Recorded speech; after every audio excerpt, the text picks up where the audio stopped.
Chapter 1. Ricci.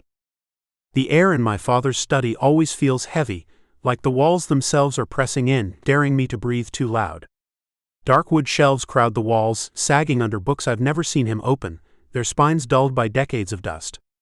The carpet is thick enough to swallow footsteps, patterned with vines and flowers that seem to twist tighter the longer I look at them. A crystal ashtray the size of a soup bowl dominates the desk, overflowing with cigar butts that still leak their bitter smoke into the air. Everything smells like tobacco and old leather and power. Every time I step inside, I feel 15 again. I hear echoes of scoldings I thought I'd grown past. I see myself sitting in this same chair, knees knocking while my father laid out the rules of the family like commandments: loyalty above all, silence is survival, trust no one who bleeds different blood. But I'm not a teenager anymore. I'm 26, and I remind myself of that fact as I cross the room. A man, not a boy. My own person, not just Domenico Caruso's son. I repeat it in my head like a prayer, though it never sticks once his eyes find me. Those eyes are dark, sharp, and unyielding. They cut through me, stripping away every shred of rebellion, peeling me down to the air he wants me to be. In his gaze, I am not Ricci, the man who dreams of escape. I am Ricardo, his blood, his legacy, his property. Sit, my father says. His voice doesn't rise, doesn't need to. It's iron wrapped in smoke, a tone that never leaves room for refusal. The leather chair across from his desk swallows me whole, the cushion sucking me down, as though even the furniture conspires to keep me small. My palms sweat against the polished armrests, though I don't let him see me shift. He smokes in silence for a moment, letting the haze build between us. Then things are changing. His accent is thicker than mine, Naples clinging to every word even after decades in New Jersey. He flicks ash into the tray. Business is good, but enemies are bold. You understand what that means? I nod, though truthfully I don't know what he expects me to say. That I'm afraid? That I'll obey?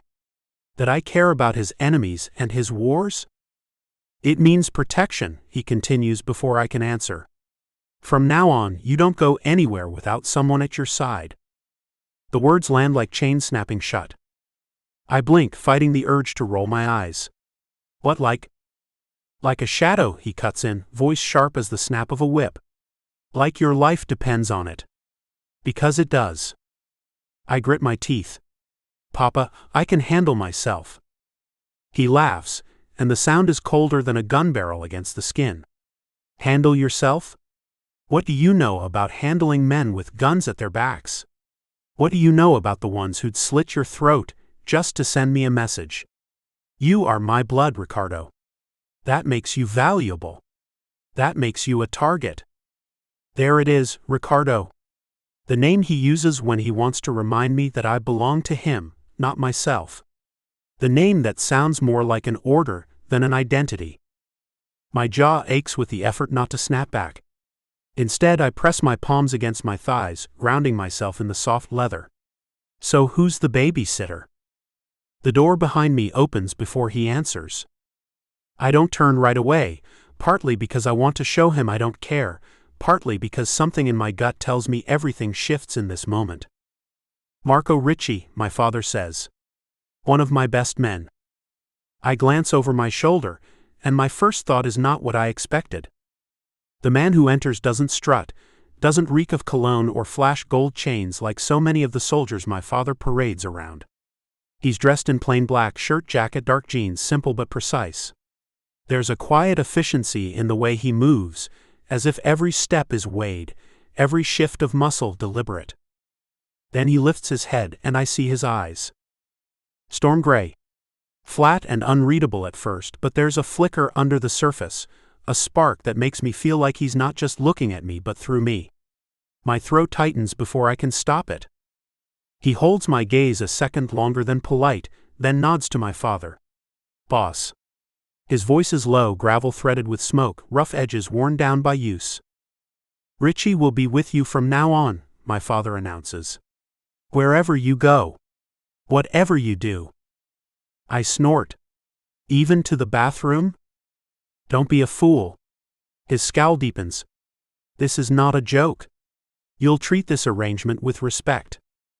I glance at Marco, waiting for some kind of reaction, but he might as well be stone. No flicker of amusement, no annoyance, nothing. Just a steady, silent presence, like he's used to being invisible until needed.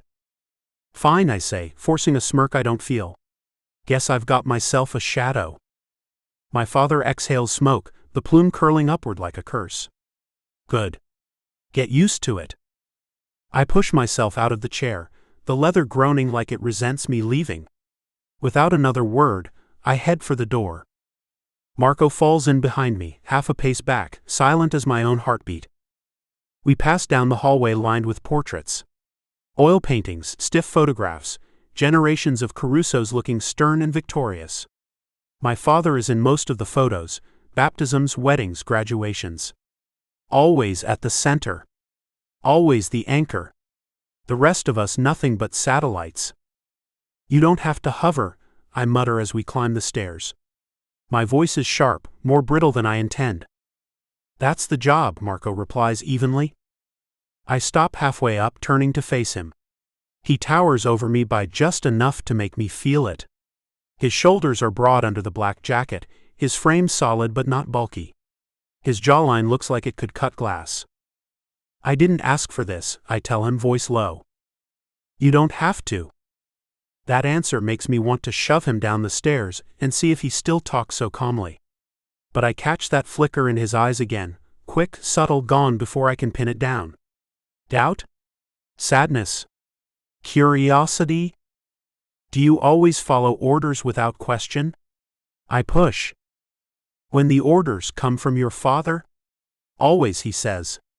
The word is clipped, automatic. But I don't believe it. Not entirely. We keep walking, his footsteps measured against mine. By the time I reach my room, he's already positioned himself near the door, like it's instinct. He doesn't lean, doesn't fidget. He simply stands there, as though his stillness alone could ward off danger. You're not staying in here, I say, incredulous. I stay where you stay. I don't need a watchdog. Good thing I'm not a dog, he replies, dry as bone. For a split second, the corner of my mouth twitches upward. Almost a laugh. I crush it before it can escape, turning away like it never happened. I stride across the room to the window and throw it open. Cool night air rushes in, ruffling the curtains, brushing against my skin like a whisper of freedom. The city sprawls beneath me, a blanket of glittering lights draped over darkness. Somewhere down there are people who live without bodyguards, without fathers who own them like assets, without blood on their family names. Somewhere down there, life belongs to the person living it. You think you know me? I ask quietly, still staring at the skyline. No, Marco says behind me. Not yet. The honesty in his tone, simple, unadorned, sends a shiver down my spine. I close the window, turn back to him, and for the first time I really look. Not at his jacket or his stance or the way he fills a doorway, but at him. At the man my father has chained to me like a shadow. At the man I'm supposed to trust with my life. I think I hate him. Chapter 2. Marco. The door clicks shut behind us, and I position myself near it automatically. Years of training, muscle memory, stand where you can see the room. The windows. The exits. Don't get comfortable. Don't let your guard down. Ricardo Caruso crosses to the window and throws it open like he's trying to let his whole life escape through it. I take in the room with a practiced sweep. King-size bed with dark sheets that probably cost more than I make in a week. Expensive furniture that looks like it's never been used. Bookshelves lined with titles that scream interior decorator rather than actual reader. Everything in here is pristine, controlled, chosen by someone else. Just like the man who lives in it.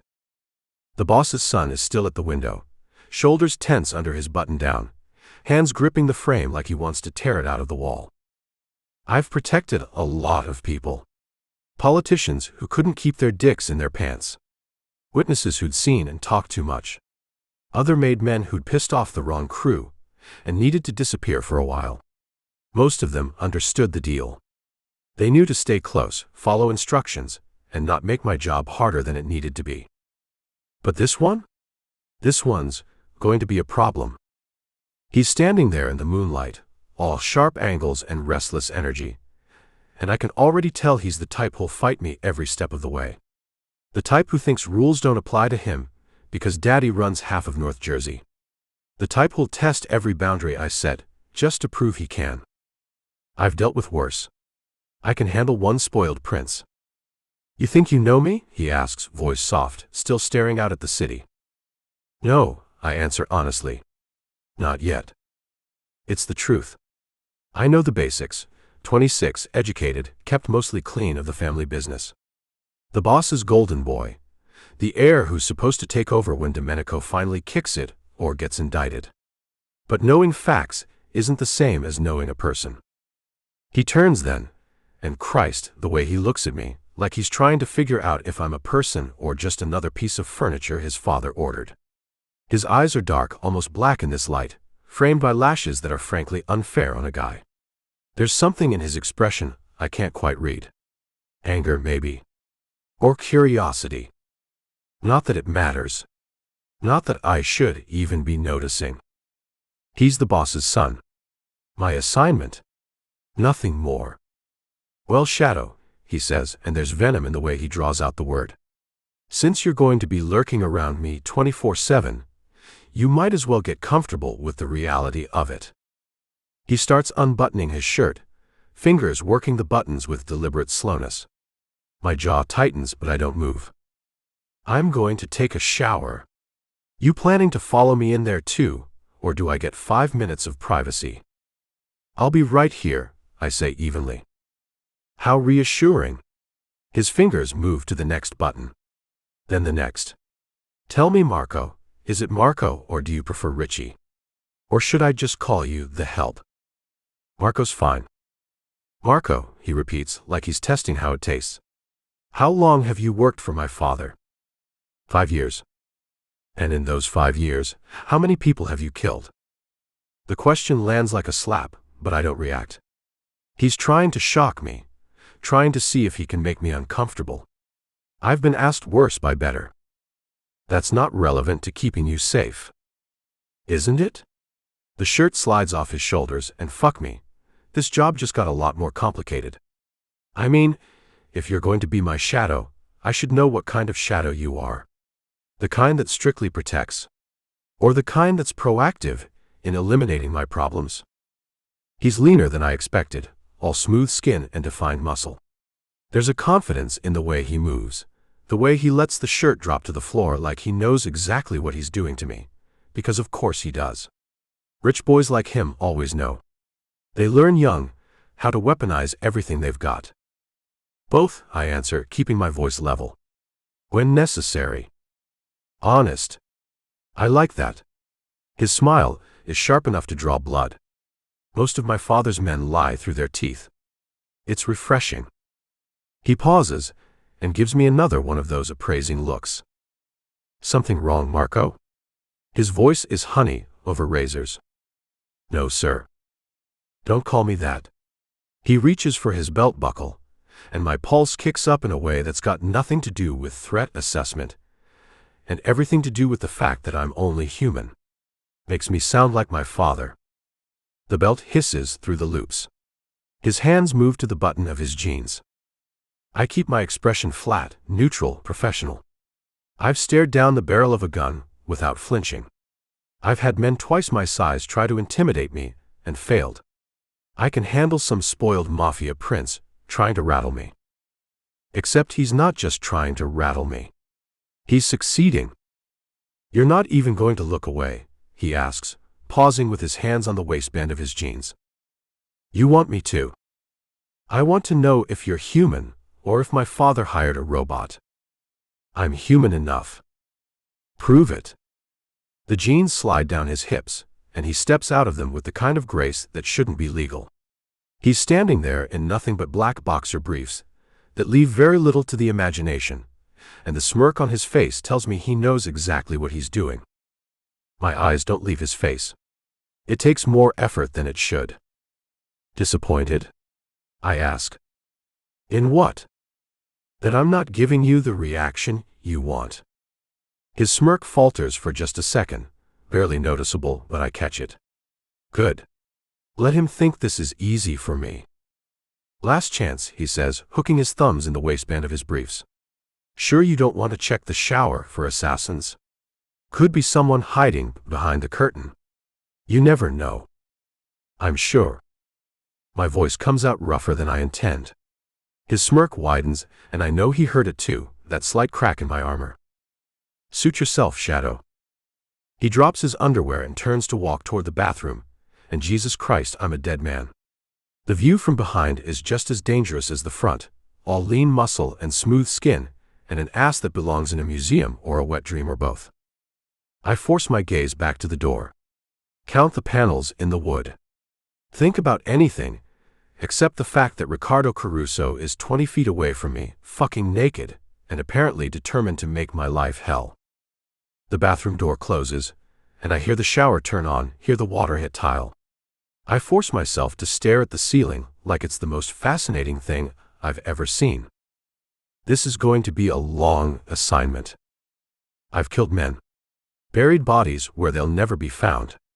Done things I'll never wash off my soul. Things that wake me up at 3 a.m. in a cold sweat.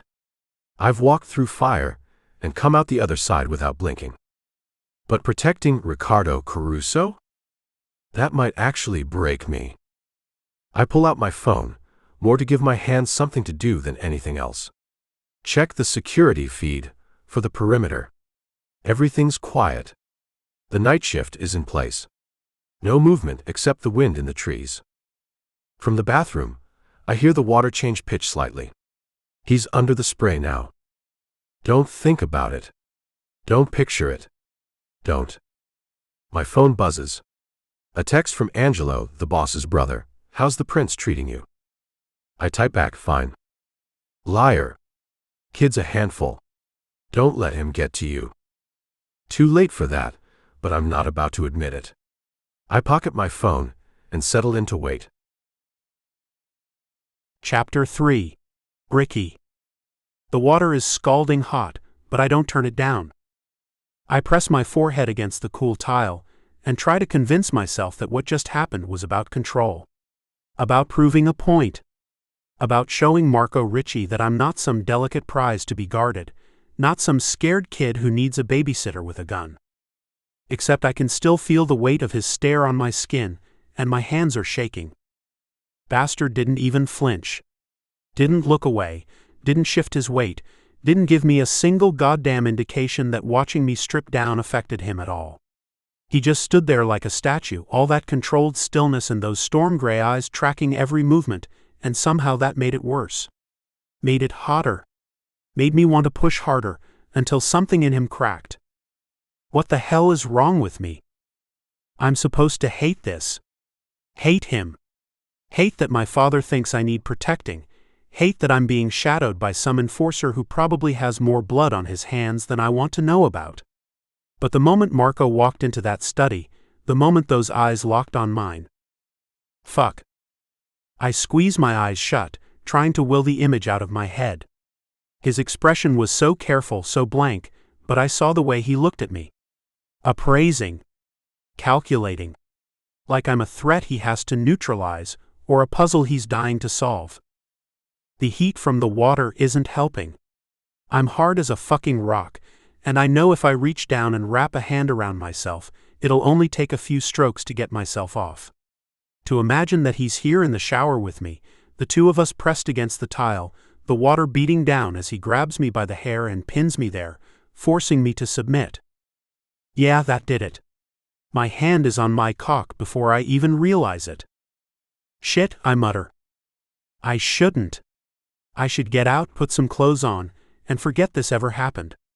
But I can't stop picturing him in the next room, and my dick throbs at the thought. I bite my lip, squeezing my eyes shut and stroking myself once, twice, 3 times. The moan that escapes my lips is loud and desperate, but I'm just getting started. If he's really going to sit in the next room, in my fucking bedroom, and listen to me get myself off, I'm going to give him a goddamn show he won't forget. I stroke myself faster, imagining Marco Ricci stripping down and climbing in here with me. Imagining his hand instead of mine, his mouth closing over my cock, taking me deep. Fuck. I groan, stroking myself faster. The water pounds against my back, the steam is rising, the bathroom is filling up with heat, and the sounds of me jerking myself off, and the whole time I'm staring at the door, imagining Marco is standing there and watching me. Seeing me like this. Waiting while I come undone. Hard as a fucking rock for me. I picture him in here, pinning me against the wall, and it's his hand around my cock, his fist in my hair, his lips brushing against mine, whispering in my ear as he takes me higher, "Come for me, baby." I do. Hard. I come so fucking hard that for a moment, I think I'm going to fall. My knees are weak, and the air is thick, and I'm not even sure which way is up anymore. I'm also pretty sure Marco could hear every sound from the first moan to the last groan, because fuck if I can be quiet when I'm jerking myself off, and this whole room is echoing and filled with steam. I open my eyes, bracing myself against the shower wall, and try to catch my breath. The heat of the water is making me dizzy. There's a soft knock at the door. "Everything all right in there?" Marco asks. "Yeah," I say, clearing my throat. My voice is shaky, but there's nothing I can do about that right now. I'm fine. Just getting out of the shower. I shut off the water and towel off. "Good," he says. "I'm glad you're okay. But you might want to consider investing in a white noise machine or something." I'm going to kill him. I wrap the towel around my waist and take a breath, steeling myself. Fine. If he wants to play games, I can play games. I can walk out there like nothing happened, like I didn't just jerk off thinking about him, like my entire body isn't still humming with the aftershocks. I yank open the bathroom door and stride across the room to my dresser, keeping my eyes fixed straight ahead. I don't look at him. Won't give him the satisfaction. But I can feel his gaze on me, like a physical touch. It's different now than it was before. Heavier. More deliberate. Like he's cataloging every drop of water still clinging to my skin, every shift of muscle as I move. The air in the room feels charged electric, like the moment before lightning strikes. I pull open a drawer, grab a pair of black boxer briefs, and drop the towel. The silence behind me is deafening. I take my time stepping into the underwear, bending just slightly as I pull them up. I can practically hear Marco's breathing change, or maybe I'm imagining it. Maybe I'm just desperate for any sign that he's as affected by this as I am. I grab a pair of dark jeans next, then a black t-shirt from another drawer. The whole time I keep my back to him, but I'm aware of every second. Of the weight of his stare. Of the fact that he's watching me get dressed after listening to me fall apart in the shower. My hands are steadier now. Good. Let him think I'm unaffected. Let him wonder if that whole performance was for his benefit, or if I've already forgotten he exists. I pull the shirt over my head and finally, turn to face him. He's exactly where I left him. Standing by the door, perfectly still, perfectly composed. But there's something in his eyes now, something darker than before. His jaw is tight, and I catch the smallest movement in his throat as he swallows. Got you. I cross to my nightstand and grab my wallet and keys, shoving them in my pockets. Then I look at him, really look at him, and let a slow smirk spread across my face. We're going out tonight, I announce. His eyebrows raise slightly. Out where? Does it matter? You're my shadow, remember? You go where I go. I jangle the keys. Unless you're worried you won't be able to keep up. It's after midnight. So? So your father isn't the boss of my entire life, I cut in, my voice sharper than I intend. I'm going out. You can either follow me, or you can explain to Daddy Dearest why you let me leave on my own. A muscle in his jaw ticks. For a second, I think he might actually argue. But then he straightens, and I see the exact moment he makes his decision. Lead the way, he says, voice flat. Chapter 4. Marco. The club is called Red, and the moment we walk through the door, I know exactly what game Ricardo is playing. Crimson lights pulse across the dance floor, washing everything in shades of blood and shadow. The music is deafening, all bass and synthetic beats that rattle my ribcage. Bodies pressed together in the crowd, men with men, women with women, some mixed couples scattered throughout. But it's predominantly queer, and Ricardo brought me here on purpose. He wants to see if I'll flinch. I don't. I've known what I am since I was 16.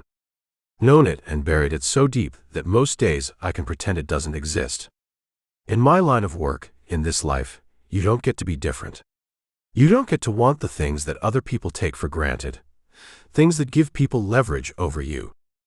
So, I've never acted on it. Never let myself look too long, never let myself want. Until I met Ricardo. He glances back at me as we push through the crowd, and there's a challenge in his eyes. A dare. He's testing me, waiting to see if I'll turn around and walk out, if I'll tell him we're leaving, if I'll give him any reaction at all.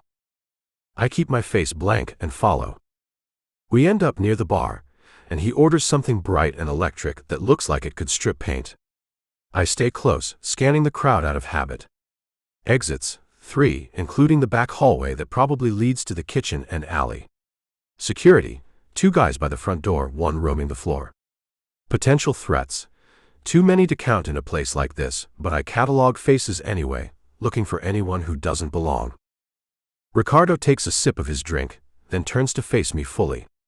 He has to lean in close so I can hear him over the music, his lips almost brushing my ear. You look tense, he says, and I can hear the smile in his voice. Not your usual scene? I'm working. Right. Working. He pulls back just enough to look at me, and his eyes drag down my body slowly, deliberately. You know, you could at least pretend to enjoy yourself. Smile a little. You're making everyone nervous, standing there like you're about to shoot someone. That's the point. Is it? He takes another sip of his drink, his tongue darting out to catch a drop on his bottom lip. The movement is calculated, intentional. Or are you just uncomfortable being in a gay club? I'm not uncomfortable. No. He steps closer, close enough that I can smell his shampoo mixed with sweat and that goddamn expensive cologne he uses. Then why do you look like you want to run? I don't. Prove it. He sets his drink down on the bar and grabs my hand, tugging me toward the dance floor. Come dance with me. I don't move. That's not part of the job. The job is to stay close to me, right? Can't get much closer than dancing. His fingers are still wrapped around my wrist, warm and insistent. Unless you're scared. It's bait.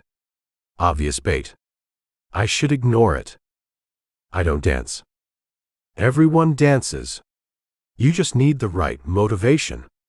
He leans in again, his breath hot against my neck. What are you afraid of? That someone might see you. That you might actually enjoy it. My jaw clenches. I'm not afraid of anything. Then come on. He tugs harder, and this time I let him pull me a few steps toward the crowd. Just one song. Consider it part of keeping me safe. You can't protect me if you're standing 20 feet away, can you? He's playing me, and we both know it. But he's also right. I need to stay close. Fine, I say. One song. His grin is victorious and infuriating. We push into the crowd, and the heat of bodies presses in from all sides. He turns to face me, still holding my wrist, and starts moving to the music. His hips sway, his free hand lifting above his head, and I stand there like a statue watching. You're supposed to move, he says, laughing. Come on, don't make me look pathetic out here. You're doing fine on your own. Listen. He steps closer, releasing my wrist only to place both hands on my shoulders. Relax. Just feel the music. I can't relax. Not with him this close, his body moving against mine, his fingers warm through my shirt. Not with the way he's looking at me, eyes dark and knowing. He knows exactly what he's doing to me. There you go, he murmurs when I finally shift my weight slightly, the bare minimum of movement. See? Not so hard. Everything about this is hard. Especially keeping my hands to myself when all I want to do is grab his hips and pull him flush against me. "You're blushing," he says, delighted. "I didn't think that was possible." "I'm not." "You are. I can see it even in this light." He's closer now, speaking directly into my ear. "Are you getting hard, Marco? Is that what's happening here?" "Yes. Absolutely yes. And he knows it." "This isn't appropriate," I say, my voice strained. "Probably not." His hands slide down from my shoulders to my chest, resting there for just a moment before he spins away. But neither is jerking off in the shower while my bodyguard listens from the next room. "And you didn't seem to have a problem with that. Bastard." He disappears into the crowd without waiting for my response, and I stand there, hard and furious and completely out of my depth. I force myself to breathe, to focus. This is a game. He's trying to break me, trying to see how far he can push before I snap. I can't let him win. I scan the crowd, looking for him. There, dancing with a guy with bleached hair and too many piercings. Ricardo's laughing at something the guy says, his head thrown back, completely carefree. My hands curl into fists. Another guy joins them, tall, broad-shouldered, wearing a tank top that shows off impressive arms. He moves behind Ricardo, and when Ricardo leans back into him, grinding against him to the beat, something hot and violent surges through my chest. Jealousy. Pure, irrational jealousy. Ricardo glances over at me, making sure I'm watching, and smirks. Then he turns in the tall guy's arms and says something that makes them both laugh. "This is bad. This is unprofessional and stupid and dangerous, but I can't look away. Can't stop watching the way Ricardo moves between these men like he owns them, like he owns the whole damn club. The way his shirt rides up when he raises his arms, exposing a strip of smooth skin. The way he looks over at me every few seconds to make sure I'm still watching. He wants me jealous. Wants me angry. Wants me to lose control. It's working." The bleached blonde guy leans in and whispers something in Ricardo's ear. Ricardo laughs and shakes his head, then looks directly at me and mouths, "Having fun. I'm going to kill him. After I keep him alive, I'm going to kill him myself." I force myself to breathe, to focus. Scan the crowd again. Check the exits. Look for. There. Near the edge of the dance floor, partially hidden by the crowd. A man in a dark jacket, hands in his pockets, eyes locked on Ricardo. There's something about him that's off. The way he's standing too still, while everyone around him moves. The way his gaze tracks Ricardo with predatory focus. I know that look. I've worn it myself. He's hunting. My hand moves instinctively toward my gun, but I catch myself. Can't draw in a place like this, not without causing a panic. I start moving through the crowd instead, pushing bodies aside, keeping my eyes on both Ricardo and the threat. The man starts moving too. Ricardo's still dancing, completely oblivious. The tall guy has his hands on Ricardo's hips now, and Ricardo's looking at me over the guy's shoulder, gauging my reaction. Not now. Not fucking now. The dance floor is packed now, bodies pressed together so tight you can barely move. The music shifts to something heavier, faster, and the crowd surges. I lose sight of Ricardo for a second, just a second, and my heart stops. Then I see him again, still dancing, still oblivious. The man in the dark jacket is closer now. Too close. I shove through the crowd, not caring who I knock aside. My focus narrows to a single point, get to Ricardo before. The flash of light off metal. A knife blade, small and wicked, reflecting the red strobes as the man's hand comes out of his pocket. No. I don't remember lunging at him. 1 second I'm 10 feet away, the next I'm between them, catching the man's wrist as the blade arcs toward Ricardo's ribs. The tip catches skin anyway. I hear Ricardo's sharp intake of breath, see the slice of red on his shirt, but it's shallow. A graze.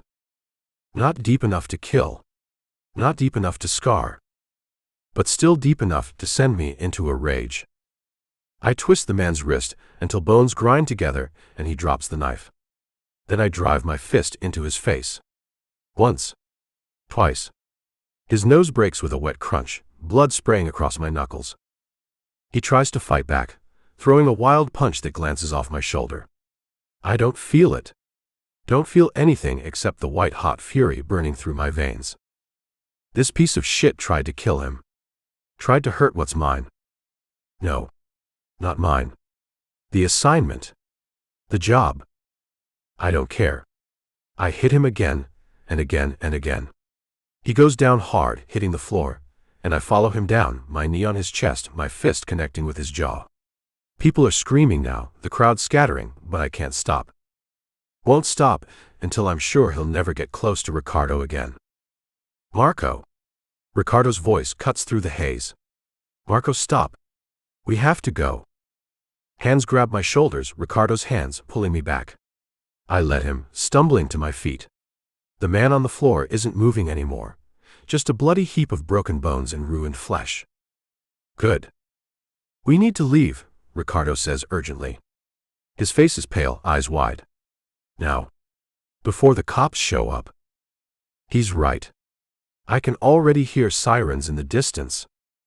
I grab his arm and pull him toward the back exit, half dragging him through the panicking crowd. Someone tries to block our path, one of the bouncers, but I put him down with a single punch and keep moving. The back door slams open, and we spill out into the alley.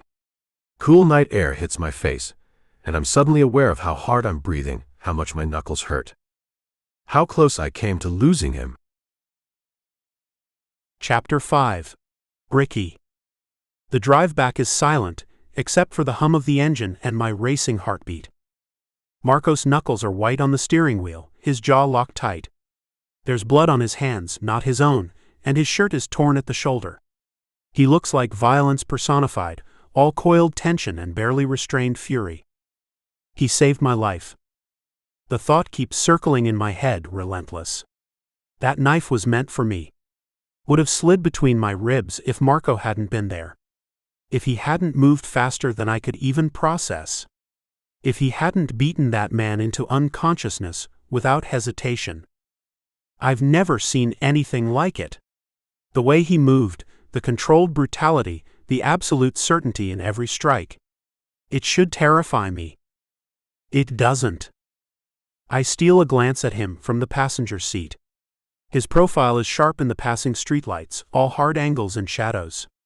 There's a cut above his eyebrow I didn't notice before, and his breathing is still slightly elevated. Are you hurt? I ask, breaking the silence. No. You're bleeding. It's nothing. Marco? I said it's nothing. His voice is flat, brooking no argument. How's your side?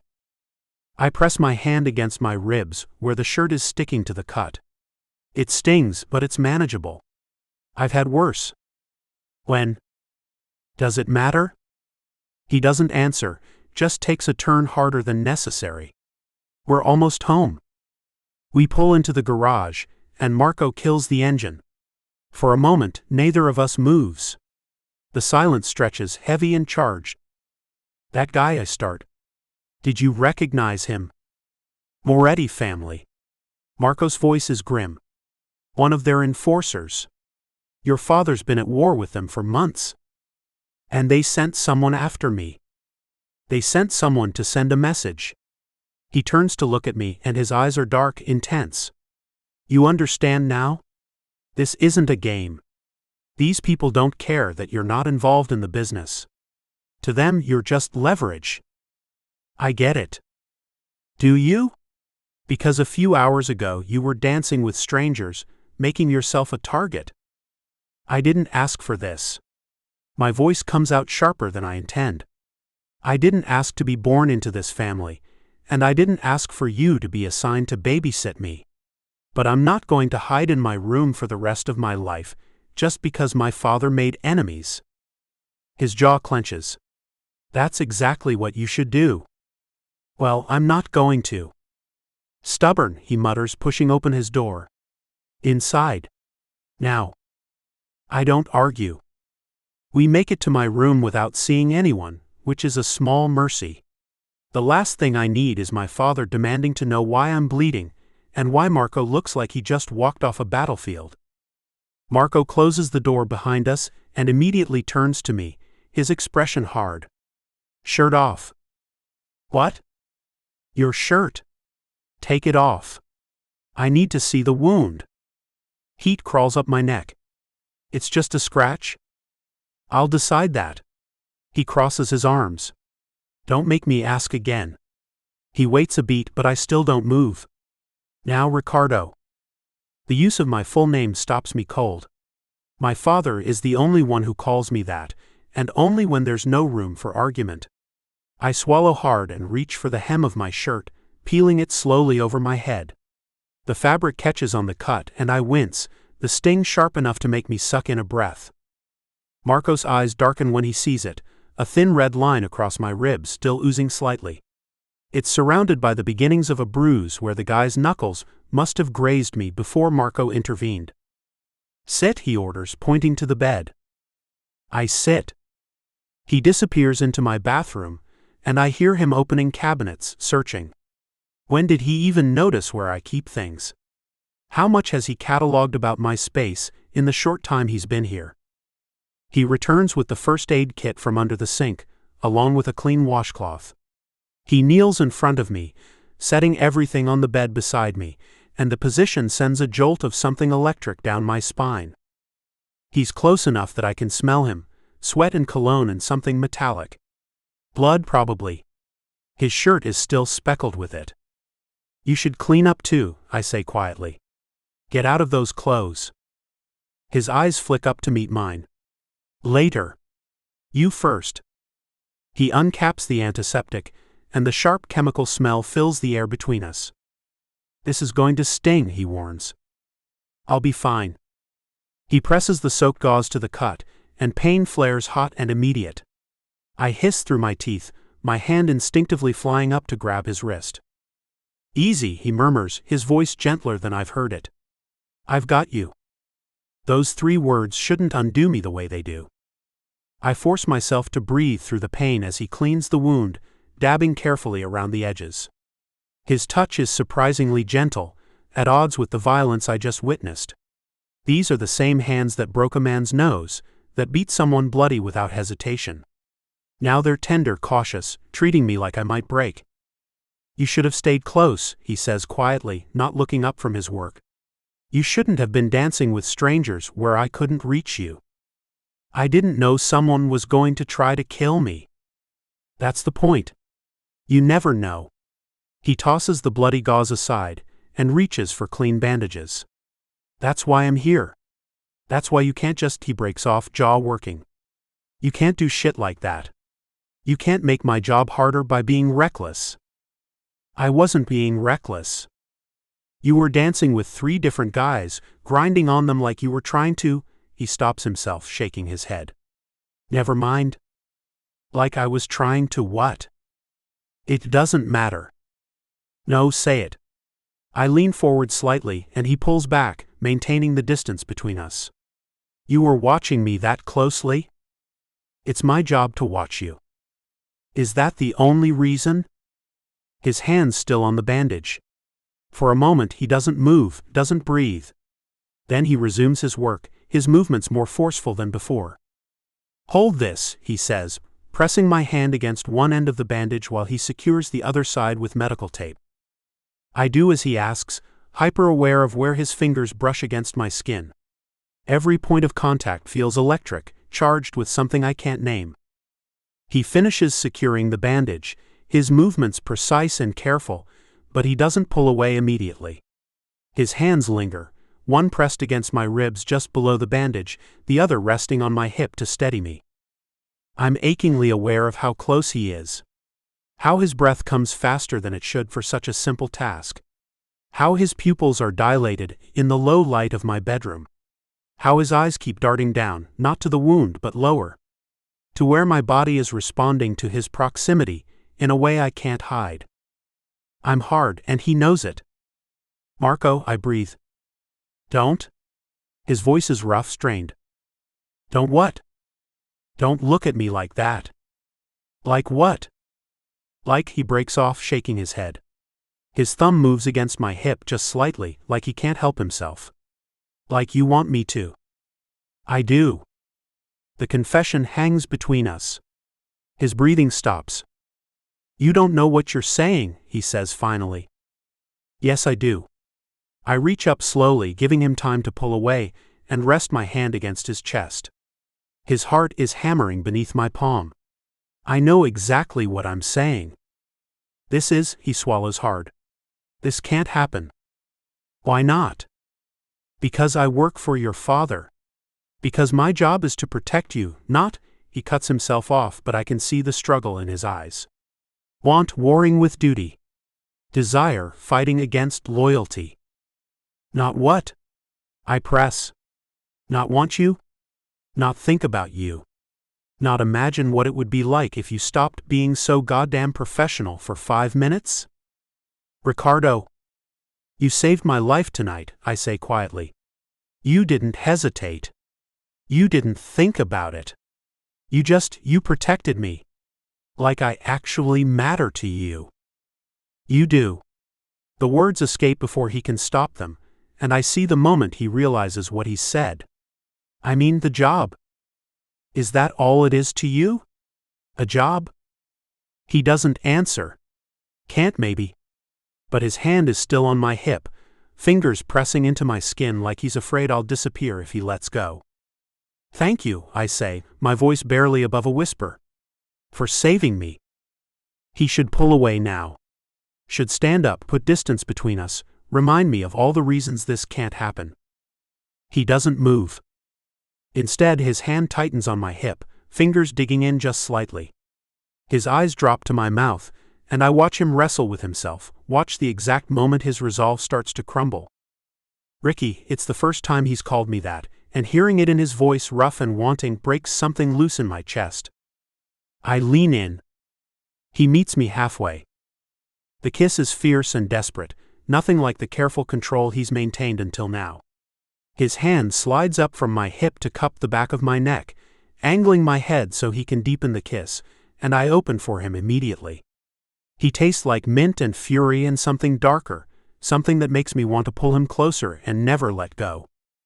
I grab the front of his shirt, pulling him toward me, and he makes a sound low in his throat that sends heat shooting straight through me. His other hand finds my waist, just above the bandage, and his touch is careful even now, even while kissing me like he's drowning and I'm air. For a moment, just a moment, he kisses me back like I'm the only thing that matters. His thumb strokes along my jaw, his fingers threading into my hair, and I can feel him trembling with the effort of holding back, of not pushing me down onto the bed and taking everything I'm offering. Then he jerks away like I've burned him. No. The word comes out strangled. He's on his feet, backing toward the door, looking at me like I'm dangerous. Like I'm the threat he needs to protect himself from. No, I can't. Marco? That was a mistake. He runs a hand through his hair, and I can see the war playing out on his face. Want versus duty. Desire versus loyalty. His lips are still wet from the kiss, his breathing ragged. It won't happen again. You don't mean that? I do. But he's still looking at me like he wants to cross the room and finish what we started. Like he's memorizing the sight of me sitting here, shirtless and wanting him. It can't happen again. Why not? Because you're Domenico Caruso's son. The words come out harsh, almost angry. Because I'm supposed to protect you, not this. Because if your father found out. He won't.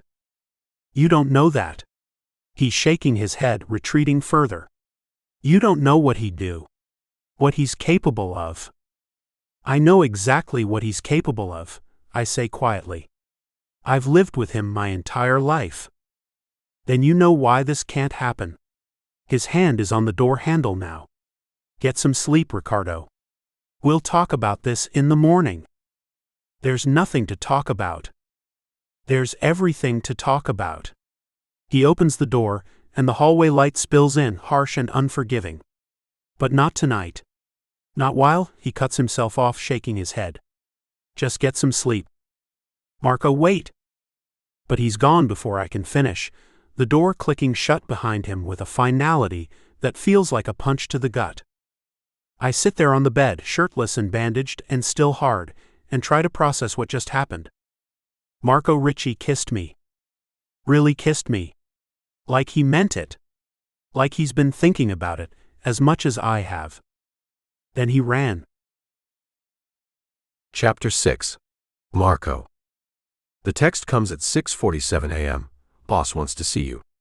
Now. At the club. I haven't slept. I couldn't. Every time I closed my eyes, I saw Ricardo, shirtless, looking up at me with those dark eyes, his lips parted. Felt his mouth on mine, tasted him, remembered the way he grabbed my shirt like he'd die if I pulled away. Then I remember pulling away anyway. I scrub a hand over my face and text back, on my way. The club, dollhouse though everyone just calls it Domenico's place, sits on the edge of the industrial district, wedged between an auto body shop and a shuttered warehouse. The neon sign flickers weakly in the early morning light, and half the letters are burned out. It's barely 7 in the morning, but the dollhouse never really closes. It just gets sadder as the sun comes up. I park in the back lot and head for the side entrance. The front door is propped open, and I can hear music thumping from inside, some generic strip club track that's probably been playing on loop for hours. The moment I step inside, the smell hits me. Stale beer, cheap perfume, sweat, and something else I don't want to identify. The main floor is mostly empty except for a few stragglers. A guy in a rumpled suit passed out in a corner booth.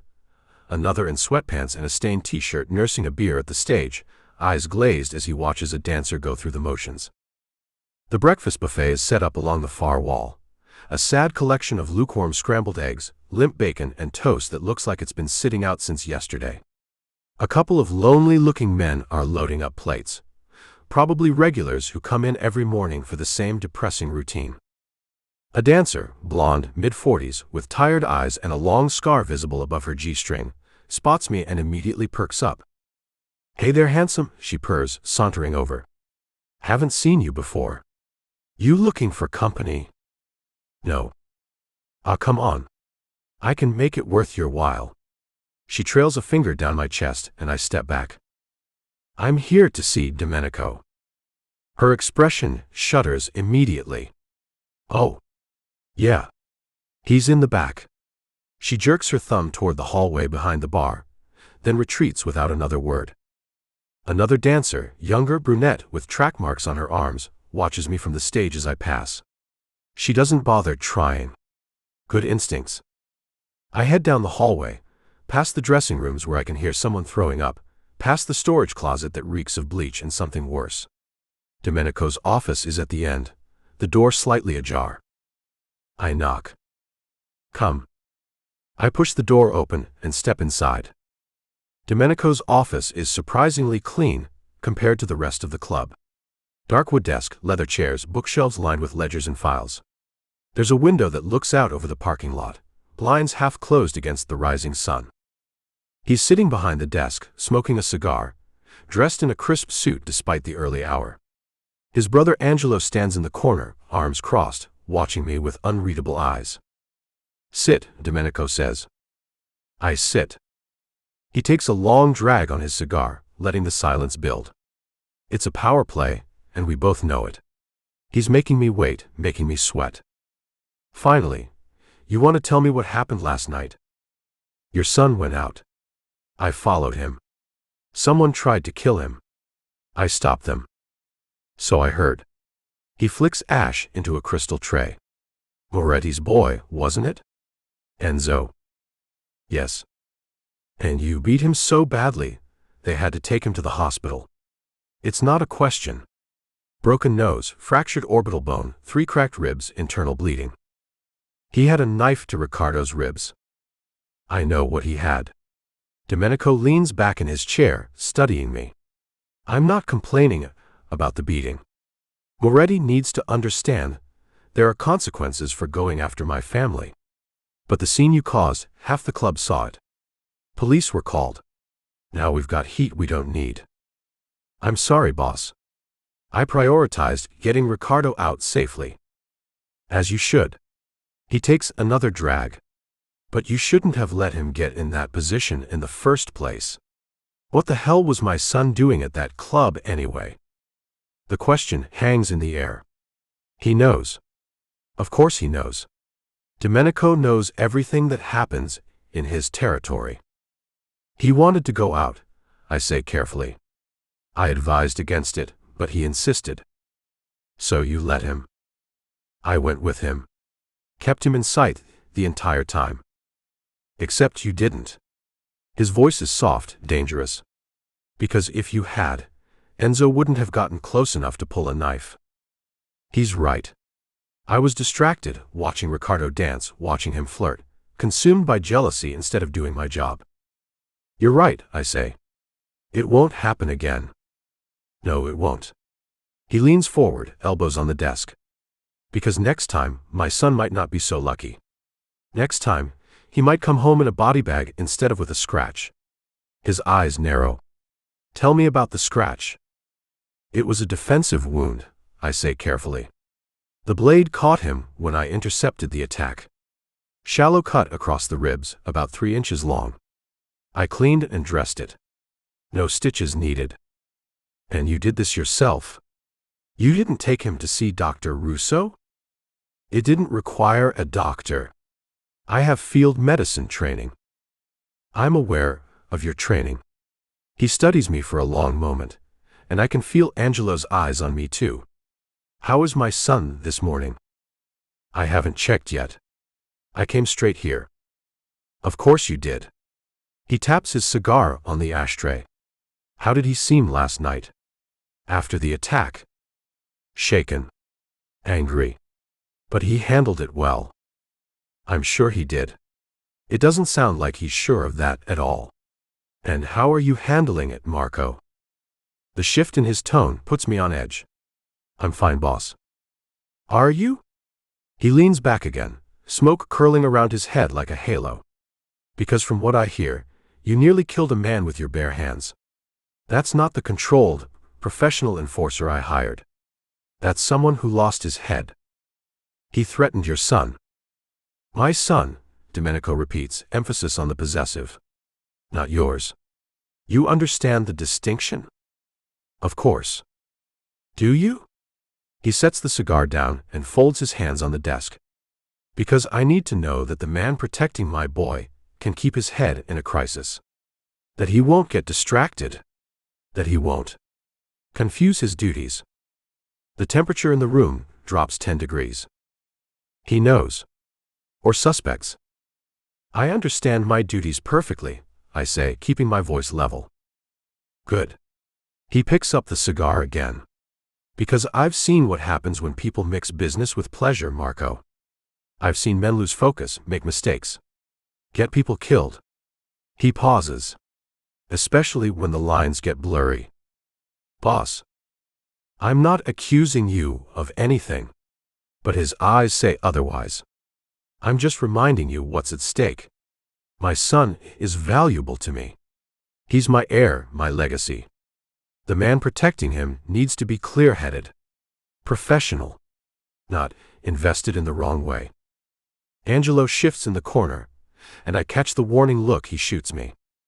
I'm invested in keeping him alive, I say carefully. That's all. That's all, Domenico echoes. He takes a long drag on his cigar, never breaking eye contact. Let me tell you a story, Marco. About a man who used to work for me. Good man, loyal, did his job well. Then he got involved with someone he shouldn't have. Someone too close to the family. Started making compromises, bending rules, putting feelings ahead of business. He pauses, letting the implications sink in. Where is he now? I ask, though I already know the answer. Dead. Domenico says it flatly, without emotion. Because when you mix pleasure with business, especially when it hits too close to home, people get hurt. Lines get blurred. Loyalty gets tested. And in my experience, when loyalty gets tested, people fail. The threat couldn't be clearer if he'd put a gun to my head. I understand, I say. Do you? He stubs out the cigar. Because I'm not just talking about you, Marco. I'm talking about my son. Ricardo is spirited. He pushes boundaries. He tests limits. And he doesn't always understand the consequences of his actions. He's learning. Is he? Because from where I'm sitting, he went to a club I wouldn't have chosen for him, if you understand my meaning, and nearly got killed because he was more interested in having fun than staying safe. He won't do it again. See that he doesn't. Domenico stands, signaling the meeting is over. And Marco, keep your hands where they belong. On your gun, on threats to my family. Nowhere else. Capiche? Capiche? Good. He moves to the window, looking out at the parking lot. You're dismissed. Go check on my son. Make sure that scratch of his isn't infected. There's no mistaking that he knows something happened between us. Maybe not the specifics, but enough. I stand, nodding to Angelo as I head for the door. Marco, Domenico calls as my hand hits the doorknob. I turn back. My son is precious to me, he says, still looking out the window. More precious than anything. I would do anything to protect him. Kill anyone who tried to hurt him. You understand? Yes, boss. Even if that person was someone I trusted. Someone in my own organization. He turns to look at me then, and his eyes are cold as January. Even if it was you. I nod once and leave. The walk back through the club feels longer than before. The music is louder now, more dancers on stage, more pathetic men stumbling in for their breakfast beer and entertainment. I ignore it all, Domenico's words echoing in my head. Even if it was you. I knew the risks when I kissed Ricardo. Knew what would happen if his father found out. But hearing it spelled out so explicitly, hearing the promise of death delivered in that calm, measured tone, it makes it real in a way it wasn't before. Chapter 7. Ricci. By mid-afternoon, I can't take it anymore. Marco has been avoiding me all day.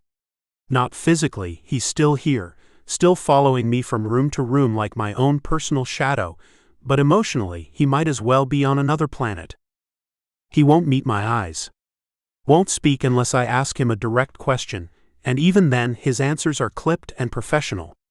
One word whenever possible. It's like last night never happened. Except I know it did. I can still feel the ghost of his mouth on mine, still remember the way his hands shook when he touched me, the desperate way he kissed me back before pulling away.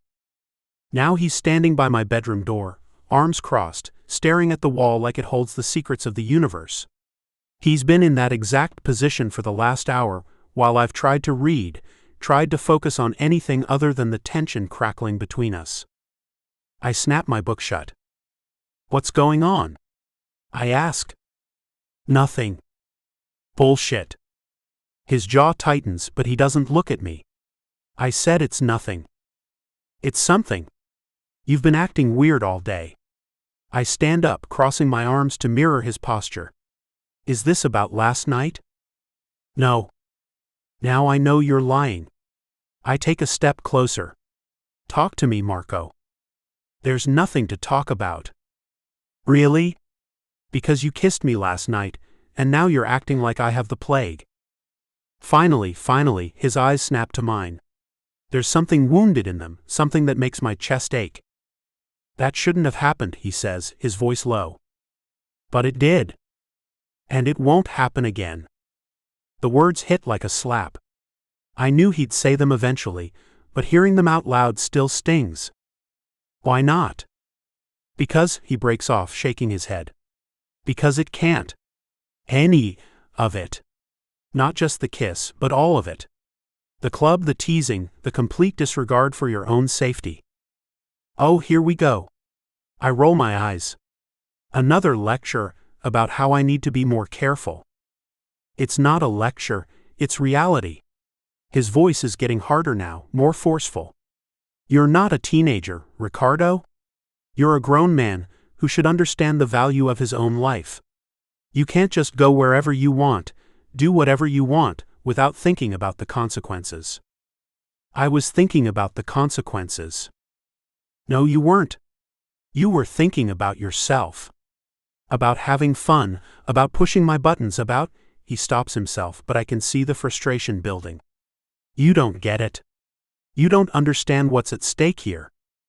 Then explain it to me. Your life is at stake. His voice rises, and I'm momentarily stunned by the emotion in it. Your life, Ricci. That knife last night? It was meant to kill you.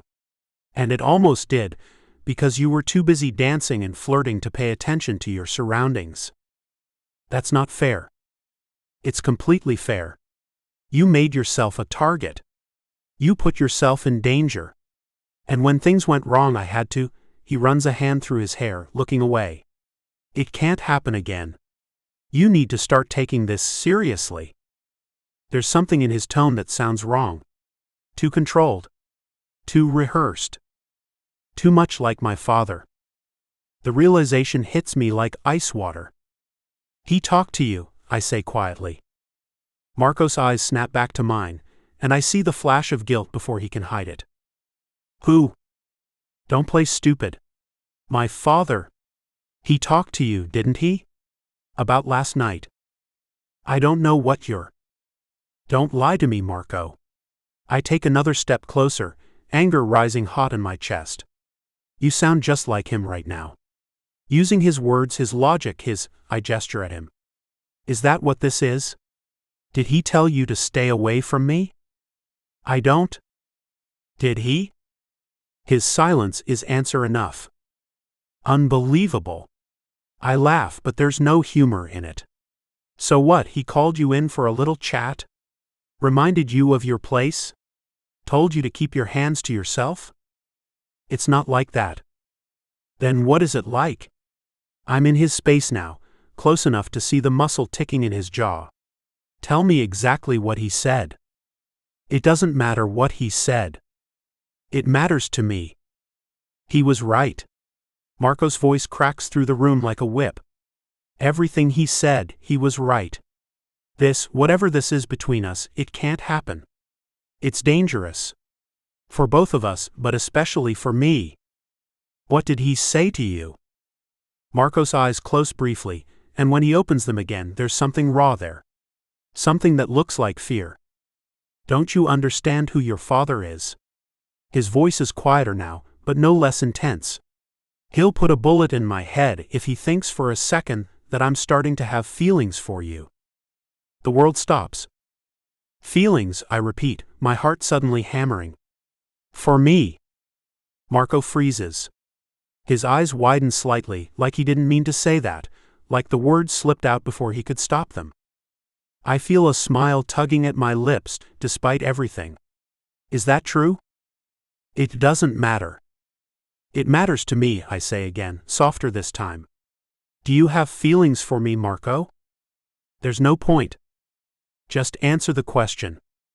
He looks at me for a long moment, and I can see the war playing out behind his eyes. The truth is fighting against self-preservation. Yes, he finally says, and the word sounds like it's been ripped from his chest. Yes, I have feelings for you. Are you happy now? I am. I'm ridiculously, impossibly happy.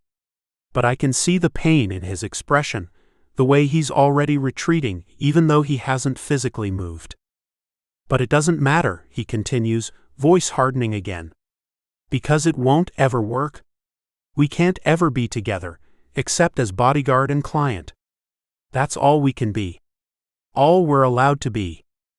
You don't mean that? I do. No, you don't. I move closer, close enough that I can feel the heat radiating off him. You wouldn't have kissed me last night if you meant that. You wouldn't have touched me the way you did, looked at me the way you did. That was a mistake. It wasn't. I reach up slowly, giving him time to pull away, and rest my hand against his chest. His heart is racing beneath my palm. This isn't a mistake, Marco. This is real. It's too dangerous. I don't care about the danger. Well, I do. But he's not moving away. He's standing there, frozen, letting me touch him. I care that your father will kill me. I care that this could destroy both our lives. I care that... I cut him off by leaning in, closing the distance between us. I'm not quite kissing him, just close enough that our lips are almost touching, close enough that he can feel my breath. "Tell me you don't want this," I whisper. "Look me in the eye and tell me you don't want me, and I'll stop. I'll never bring it up again." He doesn't say anything. Can't maybe. His eyes are locked on mine, dark and tortured, and I can feel the tremor running through him. "That's what I thought," I murmur, and close the final distance. For a second, one perfect, agonizing second, I think he's going to kiss me back. His lips part slightly, his hand comes up to my waist, and I feel him lean in. Then he jerks away, stumbling back like I've burned him. "No." His voice is rough, desperate. "No, we can't. I can't." He turns toward the door, and panic flares in my chest. "Wait," I say. He stops, hand on the doorknob, but doesn't turn around. "Just wait. Please." I should go. There's nothing left to say. Yes, there is. My mind is racing, searching for something, anything, that will make him stay. And then, suddenly, I have it. There might be another way. Chapter 8. Marco. Another way. The words hang between us, and I can see something shifting in Ricardo's eyes. Something determined and reckless that immediately puts me on edge. "What are you talking about?" I ask, even though part of me already knows I'm not going to like the answer. He glances at the door, then back at me, and lowers his voice. "The feds." My blood runs cold. No. The word comes out flat, automatic. Absolutely not. Just hear me out. No. Do you have any idea what you're suggesting? I take a step back, running a hand through my hair. Your father would kill us both. Not might. Would. The second he got even a hint that you were talking to the FBI. He won't find out. You can't guarantee that. My voice is rising, and I force myself to lower it. You can't guarantee anything when it comes to the federal government. They leak. They make mistakes. And when they do, people like your father find out, and people like us end up in shallow graves. We're going to end up there anyway. His voice matches mine in intensity, desperate and urgent. Don't you see? I'm trapped. People are already trying to kill me because of who my father is. Last night proved that. How long before the next attempt? How long before someone actually succeeds? That's why I'm here. You can't protect me from everyone forever.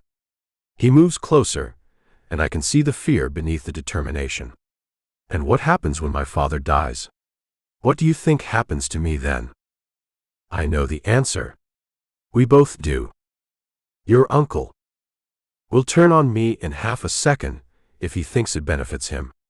Ricardo's jaw is tight. Angelo doesn't care about me. He cares about power, about the family business. If my father goes down, and I'm next in line, how long do you think it'll take before Angelo decides he'd rather be done than let me take over? He's right. Angelo is pragmatic, calculating. If Domenico falls, the succession won't be smooth. It'll be bloody. So what's your plan? I ask, even though I'm terrified of the answer. You go to the feds, testify against your father, and then what? Witness protection? A new life somewhere? Yes. He says it simply, like it's the most obvious thing in the world. Exactly that. You'd have to give up everything. I don't want any of this. The words burst out of him, raw and honest. I never wanted to be part of the family business. I don't want to be the mafia don, Marco. I don't want to spend my life looking over my shoulder, wondering which of my father's enemies is going to come for me next. I just want to be normal. Normal, I repeat, and the word tastes bitter. There's no such thing as normal for people like us. There could be. He steps closer again, and this time I don't retreat. We could have it. Both of us. A normal life. Together. The way he says it, like it's not just possible but inevitable, makes my chest ache. In love with another normal guy, he continues, his voice softer now. who just happens to be really good with his hands. His eyes drop to my hands still clenched at my sides. And a gun. Despite everything, the danger, the fear, the absolute insanity of what he's suggesting, I feel my lips twitch. Almost a smile. Ricci. He closes the distance between us. And before I can think better of it, before I can remember all the reasons this is a terrible idea, I'm kissing him. It's different from last night. Less desperate, more deliberate. Like I'm trying to memorize the taste of him, the feel of his mouth against mine, the way his hands come up to frame my face. This is wrong. This is dangerous. This is going to get us both killed. I keep kissing him, anyway. When I finally pull back, his eyes are still closed, his lips still parted, and he looks so full of hope that it physically hurts. We can't do this, I say, but my voice lacks conviction. His eyes open. Yes, we can. Your father is a bad man, Marco. The words are quiet but firm. I love him because he's my father, but I'm not blind to what he is. What he does. He swallows hard. I don't want him to die. I really don't. But if he ends up in prison, it's because of the things he's done. The people he's hurt. The lives he's destroyed. I admire that you want justice, but... He hands out his own version of justice every day, he continues, gaining momentum. He decides who lives and who dies. He ruins families, corrupts politicians, poisons neighborhoods with drugs. And for what? Money. Power. He shakes his head. The cycle stops now, or so many more people will die for nothing. Including, probably, the two of us. I stare at him, seeing him clearly for maybe the first time. Not the spoiled mafia prince I thought he was when we met. Not the reckless, hedonistic jerk who goes to clubs and picks fights. But a man who's been trapped his entire life, who's finally seeing a way out, and is brave enough or desperate enough to take it. If we do this, I say slowly, there's no going back. You understand that? Once you start talking to the feds, once you give them information, you can never undo it. Your father, your family, everyone you've ever known, they'll all be gone. You'll be alone. I won't be alone. His hand finds mine, fingers lacing together. I'll have you. The simple faith in those words destroys me. You don't know that, I say roughly. The feds might separate us. Witness protection doesn't guarantee. Then fuck witness protection. We'll figure it out. Together. He squeezes my hand. But I can't keep living like this. Waiting for the next attack. Waiting for my father to decide my life for me. Waiting for Angelo or the Morettis or whoever else to make a move. His voice drops. I can't keep pretending I don't want you. I close my eyes, feeling the weight of the decision pressing down on me. Everything I've built, everything I've worked for, everyone I've killed and bled for, it all comes down to this moment. Choose duty. Choose survival. Choose the family. Or choose him. Marco. His voice is small, uncertain. Say something. I open my eyes and look at him, really look at him. At the hope and fear warring in his expression. At the trust he's placing in me, despite everything. I'll see what I can do, I hear myself say, and the words feel like jumping off a cliff. I'll reach out to some contacts. See if I can set up a meeting with an agent you can talk to. His face transforms, hope blooming bright and dangerous. Really? Don't make me regret this. But I'm already regretting it. Already imagining 100 ways this could go wrong. We have to be careful. Incredibly careful. One wrong move and... I know. He's nodding rapidly. I know. We'll be smart about it. Cautious. Your father can't know. No one can know. Not your sister, not anyone. I understand. And if at any point this feels too dangerous, if I think we're about to get caught, we abort. Immediately. Agreed. Agreed. I shake my head, disbelief washing over me. I can't believe we're doing this. Thank you. He pulls me into a hug, and I let myself hold him for just a moment. Let myself imagine what it would be like if we actually pulled this off. If we could have that normal life he's dreaming about. It seems impossible. Insane. But maybe, just maybe, it's the only way either of us survives. I need to make some calls, I say, pulling back. In private. It might take a few days to set something up. However long it takes. His eyes are bright with determination. I'm ready. I wish I felt as confident.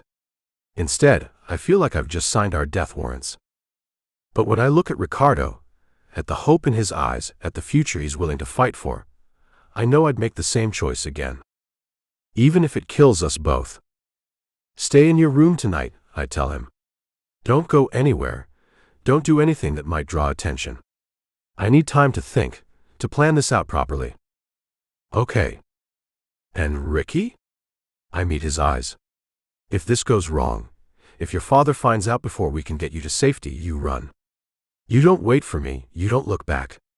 You just run. Understood. I'm not leaving you. Yes. You will, if it comes to that. My voice is hard.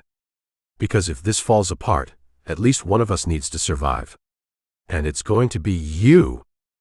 He opens his mouth to argue, but I cut him off with a look. Promise me. He's quiet for a long moment, jaw tight. Finally, I promise. I nod, not sure if I believe him, but needing to hear it anyway. I'll be back, I say, heading for the door.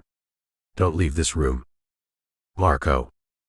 I pause, hand on the doorknob. Thank you, he says quietly. For choosing me. I don't know how to respond to that. Don't know how to tell him that it wasn't really a choice at all. That from the moment I saw him in his father's study, some part of me knew I was already lost. So I just nod and leave, closing the door softly behind me. I have calls to make. Plans to set in motion. A betrayal to orchestrate that will either save us both or destroy everything. Chapter 9. Ricci. The diner is nearly empty at 2 in the afternoon on a Wednesday. Just us, a waitress who looks like she stopped caring 20 years ago, and an old man nursing coffee in the corner booth. Agent Donnie Greer sits across from me, a manila folder open on the table between us. He's younger than I expected, mid-30s maybe, with sharp eyes and the kind of face that gives nothing away. He seems competent and determined, two traits I can appreciate in the guy whose help I need if I'm going to survive the next few weeks and months. Marco is standing behind me, close enough that I can feel his presence like a physical weight. He hasn't said a word since we sat down, just positioned himself where he can see the door, the windows, every possible threat. Protecting me. Even now. Even while we're betraying everything he's ever known. So, Greer says, leaning back in his seat. Marco tells me you want to cooperate. That you're willing to provide testimony against your father and his organization. My mouth is dry. I reach for my water glass and take a sip, buying myself a few seconds. Yes, I finally say. But I have conditions. Greer's eyebrow rises slightly. Conditions. Protection. For both of us. I glance back at Marco, then return my gaze to Greer. Full immunity from any crimes we might have witnessed or been tangentially involved in. And witness protection before, during, and after the trial. That can be arranged, assuming your testimony is valuable enough. It will be. I take a breath. I can give you names, dates, locations. Offshore accounts, shell corporations, bribes, murders. Everything. Everything, Greer repeats, and I can see the hunger in his eyes. This is what he's been waiting for. The golden ticket. And you're prepared to testify in open court? Yes. But there's one more thing. He waits. I want your word, your actual word, that you'll do everything possible to avoid killing my father. The words come out harder than I intend. I know that's not how these things usually go. I know he's dangerous. But he's still my father, and I don't want his blood on my hands. Prison is one thing. A body bag is another. Greer studies me for a long moment. Behind me, I feel Marco tense. I can't make guarantees, Greer says slowly. But I can promise that lethal force will only be used if absolutely necessary. If your father cooperates with his arrest, if he doesn't resist, then there's no reason anyone needs to get hurt, let alone die. It's not perfect. It's not even close to the guarantee I want. But it's something. Okay, I say. Then let's do this.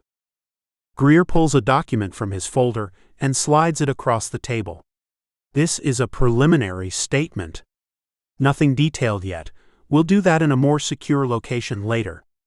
But it establishes your willingness to cooperate and provides basic immunity for you and Marco in exchange for your testimony. I read through it quickly.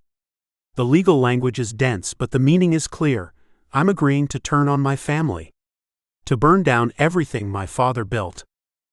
My hand shakes slightly as I pick up the pen. You don't have to do this, Marco says quietly from behind me. It's the first thing he's said since we sat down. You can still walk away. No, I can't. I sign my name at the bottom of the page. Not anymore. Greer takes the document back, reviewing my signature before tucking it into his folder. All right. We're official. From this point on, you two are under federal protection. I'll arrange for a safe house within the next few days, but in the meantime, you need to lay low. Don't do anything that might tip off your father. How long before you move on him? I ask. Depends on how much information you can give us. We need to build an airtight case. Could be weeks. Could be months. Months of living in the same house as my father, pretending everything is normal, waiting for the hammer to fall. The thought makes my stomach turn. We'll manage, Marco says, and I'm grateful for the certainty in his voice even if I don't feel it myself. I'll be in touch through Marco, Greer says, standing. Too dangerous to contact you directly right now. Your father has eyes everywhere, and if he gets even a hint that you've been talking to me. He doesn't finish the sentence. He doesn't need to. I understand. Good. He extends his hand and I shake it. His grip is firm, businesslike. Welcome to the good guys, Mr. Caruso. The name sounds wrong now. Like it belongs to someone else. We leave separately, Greer out the front, us out the back. Marco's hand stays on the small of my back the entire way to the car, and I'm grateful for the touch. It's the only thing keeping me grounded. The drive home is silent. I stare out the window, watching the city blur past, and try not to think about what I've just done. Try not to imagine my father's face when he finds out. Try not to wonder if we're both going to die before this is over. We pull into the driveway 20 minutes later. The house looks exactly the same as it did when we left, imposing, expensive, suffocating. My prison for the last 26 years. Not for much longer. Marco kills the engine but doesn't move to get out. You okay? No, I admit. But I will be. That's right. He reaches over and squeezes my hand once, quick and reassuring, before pulling away. Come on. Let's get inside before someone notices we've been gone. We're barely through the front door when I see her. My sister Colette is standing at the base of the stairs, and the look on her face makes my blood run cold. She's pale, her eyes wide with fear, and she's clutching something in her hands. Ricci, she says, and her voice is shaking. You need to leave. Right now. What? Now. She rushes forward, pressing something into my hands. It's cash, a thick wad of bills, hundreds by the look of it. Take this and go. Both of you. Don't come back. Colette, what's going on? But even as I ask, I think I already know. My stomach drops. Dad knows where you've been. The words come out in a rush. I don't know how, but he knows. He was on the phone with someone an hour ago, screaming about betrayal, about teaching lessons. Then he told Angelo to find you. To bring you to him. Oh God.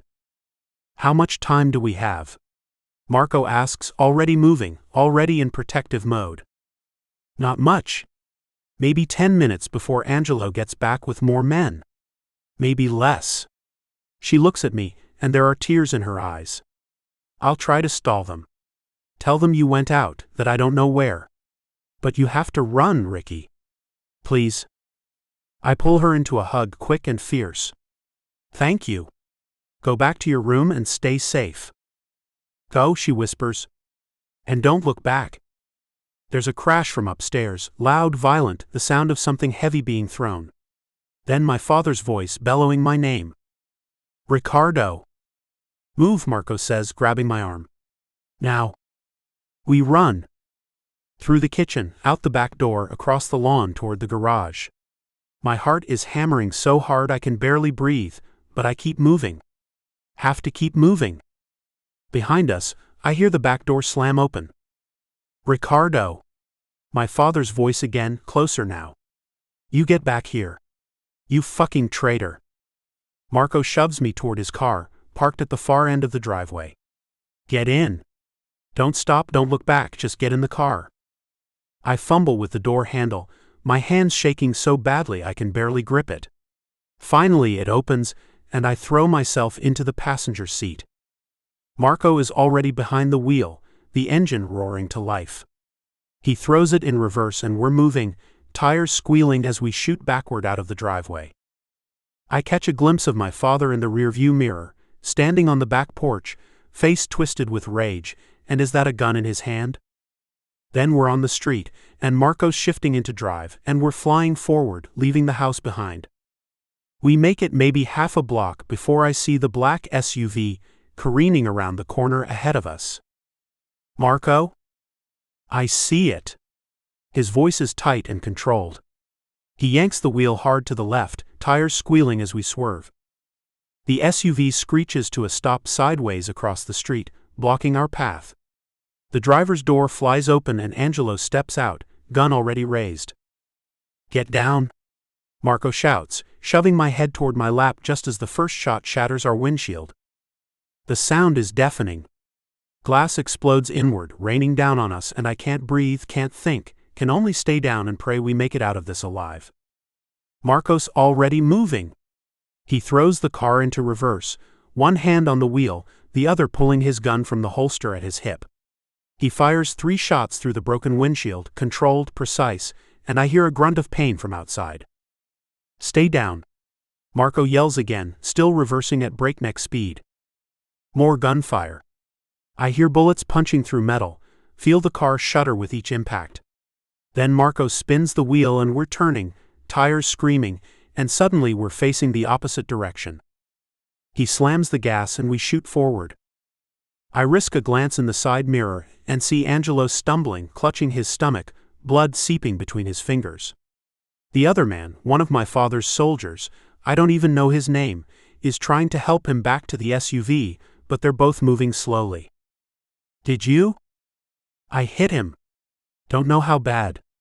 Marco's voice is strained, and when I look at him, I see blood on his left shoulder spreading across his shirt. Fuck. You're hit. It's fine. Just a graze. But his jaw is clenched tight, and I can see the pain in the set of his shoulders. Marco? Later. We need to get clear first.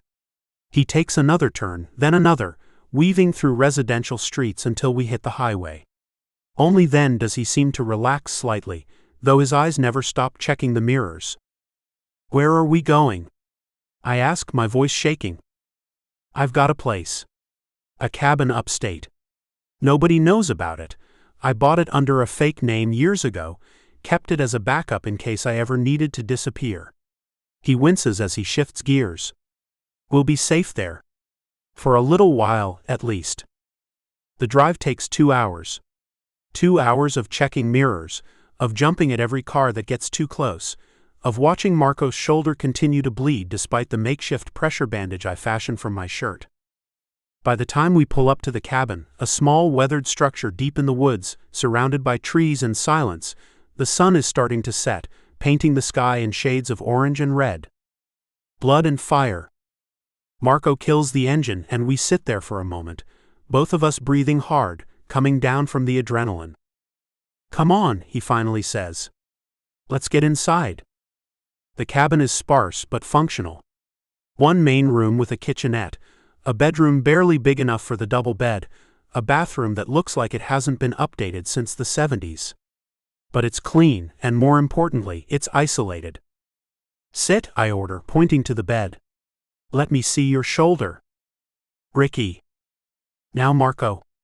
I use the same tone he used on me that night at the club, and I see the corner of his mouth twitch despite the pain. He sits. I help him peel off his jacket, then his shirt, revealing the wound. It's a graze, like he said. The bullet carved a furrow across the top of his shoulder, maybe 3 inches long, still bleeding sluggishly. It could have been so much worse. First aid kit? I ask. He nods toward the bathroom. Under the sink. I find it quickly, a well-stocked kit that tells me Marcos used this place before, probably for exactly this kind of situation. I bring it back to the bedroom and kneel in front of him, just like he did for me. The parallel isn't lost on either of us. This is going to sting, I warn, echoing his words from that night. I know. I clean the wound as gently as I can, but he still hisses through his teeth, his hand gripping the edge of the bed. Sorry, I murmur. Don't be. You're doing good. His eyes are on my face, soft despite the pain. Better than good. I finish cleaning and start bandaging, my hands steadier than I expected. When I'm done, I sit back and look at him, really look at him. He's bleeding, exhausted, and we're on the run from my father with nowhere to go and no guarantee we'll survive this. But he's here. He chose me. He chose this. Thank you, I say quietly. For what? For everything. For protecting me. For believing in me. For my voice cracks. For choosing me over everything else.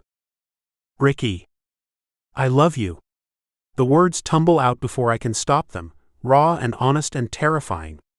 I know this is insane, I know we barely know each other, I know everything is completely fucked right now, but I love you, Marco. I think I have since the moment you walked into my father's study. He stares at me, and for a horrible moment I think I've said too much, pushed too hard, crossed a line we can't come back from. Then he cups my face in his hands and kisses me. It's different from the other kisses. Slower. Deeper. Like he's trying to tell me everything he can't put into words. When he pulls back, his eyes are shining. I love you too, he says, and his voice is rough with emotion. God help me, I love you too. I laugh and it comes out half sob. We're idiots. Completely. He rests his forehead against mine. Falling in love in the middle of all this. Terrible timing. The worst. But I wouldn't change it. His thumb strokes along my cheekbone. Even knowing how this might end, I wouldn't change a single thing. I kiss him again, softer this time, and he winces slightly when I accidentally jostle his shoulder. Sorry, I say again. Worth it. He smiles and it transforms his whole face. You're worth everything, Ricci. We stay like that for a long moment, just holding each other, memorizing the feel of this. The calm before whatever storm is coming next. Eventually, Marco pulls away. I need to make a call. Let Greer know what happened. Tell him it's time to move. He retrieves a burner phone from a drawer in the kitchenette. Of course he has burner phones stashed here, and steps outside onto the small porch to make the call. I watch him through the window, pacing as he talks, his good hand gesturing. My protector. My partner. Mine. When he comes back inside, his expression is grim. Greer's moving tonight. He said he's got enough to arrest your father and most of his top people. Angelo included, if he survived the shooting. He pauses. We stay here for 48 hours. Then he'll have a safe house ready for us. And after that? After that? Marco crosses to me and pulls me into his arms, careful of his injured shoulder. After that, we figure it out. Together. We don't even know if this is going to work, I say into his chest. If the case will stick. If my father will get convicted. If we'll actually make it to witness protection. No, he agrees. We don't know any of that. So what do? We take it one day at a time. He kisses the top of my head. We survive. We testify. And we build a life together, whatever that looks like. I pull back to look at him. A normal life. As normal as we can get anyway. His smile is crooked, a little sad. No guarantees. No promises about how it'll all turn out. But we'll have each other. That's enough for me. Me too, I say, and I mean it. Outside, the sun has fully set, leaving us in darkness except for the single lamp in the corner. Somewhere out there, federal agents are moving on my father. Somewhere, my old life is ending. But here in this cabin in the woods, holding the man I love, I feel something I haven't felt in years. Hope? Come on, Marco says, tugging me toward the bedroom. We should get some rest. Tomorrow's going to be a long day. What about your shoulder? I'll live. He grins. Besides, I've got the best nurse in New Jersey taking care of me. I roll my eyes, but I'm smiling as I follow him. We don't know what tomorrow will bring. Don't know if we'll make it through this alive. Don't know if we'll ever truly be free of my father's shadow. But we have each other. And right now, that's enough. Epilogue. Marco. The fence post is half rotted, which explains why the neighbor's cow managed to bust through it last week. I wipe the sweat from my forehead and reach for another board. Texas heat is different from Jersey, drier, more relentless. But I've gotten used to it. Gotten used to a lot of things over the past year.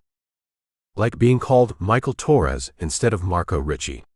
Like working with my hands instead of a gun. Like waking up every morning next to the man I love, without wondering if today's the day everything falls apart. You planning to help, or just stand there looking pretty? I call over my shoulder.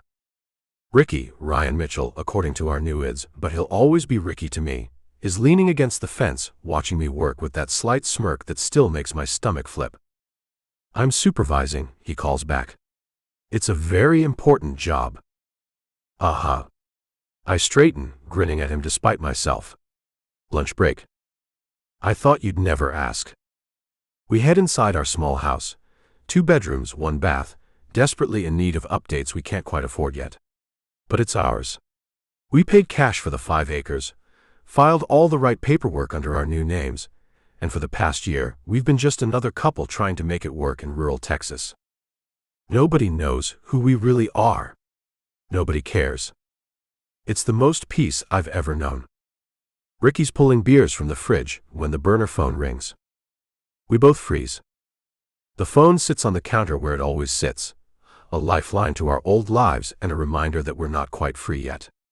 It only rings for one person, Agent Greer, and each time it does my heart stops. Because it could be good news. Or it could be the call that tells us to run again. I cross to the counter and pick it up on the 3rd ring. Yeah. Marco. It's Greer. I figured. I keep my voice level, but my pulse is racing. What's the news? Verdict came in this morning. Domenico Caruso, guilty on all counts. Racketeering, conspiracy to commit murder, drug trafficking, money laundering, witness intimidation. The judge sentenced him to 6 consecutive life terms. He'll die in prison. The words hit me like a physical blow. I grip the edge of the counter, trying to process. Marco. Greer's voice pulls me back. You still there? Yeah. I'm here. I look at Ricky, who's watching me with wide eyes, trying to read my expression. What about the others? Angelo Caruso was killed last week. Shot outside the courthouse. It was a professional hit. Word is he was planning to flip on his brother for a reduced sentence, and someone didn't like that. Angelo. The man who helped raise Ricky, who taught me half of what I know about the life. Dead in the street like so many others. The rest of the organization? I ask. Scattered. Most of the top guys are either dead or in federal custody. The Caruso family as you knew it doesn't exist anymore. He pauses. You two are clear, Marco. No more threats, no more loose ends. You can actually live your lives now. My throat tightens. We're really free. You're really free. Congratulations. You earned it. Thank you, I manage. For everything. Just doing my job. Take care of yourself. And tell Ricci, tell him he did good. What he did took real courage. I will. I hang up and just stand there for a moment, staring at the phone in my hand. After everything, the running, the fear, the months of looking over our shoulders, it's actually over. Marco. Ricci's voice is small, uncertain. What is it? I look up at him, and I can't help the smile that breaks across my face. It's over. What? The trial. The verdict came in this morning. I crossed to him, grabbing his shoulders, needing to touch him, to ground myself in this moment. Guilty on all counts. Your father's going to prison for the rest of his life. His eyes widen. He's really. I'm grinning now, can't stop myself. He's done, Ricci. He can't touch us anymore. Can't touch anyone anymore. I watch the emotions play across his face, relief, grief, guilt, all tangled together. He grabs the counter like his legs might give out. Hey. I frame his face with my hands, making him look at me. You did the right thing. You know that, right? I know. His voice cracks. It's just complicated. I know.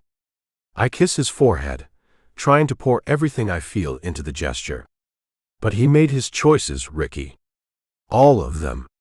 This isn't on you. He nods, leaning into me, and I hold him close. What about Angelo? He asks quietly. My jaw tightens. Dead. Shot outside the courthouse last week. Greer said rumor is he was going to flip on your father for a reduced sentence. Someone got to him first. Looks that way. Domenico was probably tying up loose ends before he went down. I pause. Most of the other high-ups are either dead or in custody. The whole organization has fallen apart. Good, Ricci says, and there's steel in his voice. They chose that life. They knew what they were doing. I pull back to look at him, this man who gave up everything, his family, his name, his entire world, to do the right thing. Who trusted me to keep him safe, even when I barely trusted myself. So what does this mean for us? He asks. It means we're free. My voice breaks on the word. Really free. We don't have to look over our shoulders anymore. Don't have to wonder if someone's going to recognize us. We can actually live, Ricci.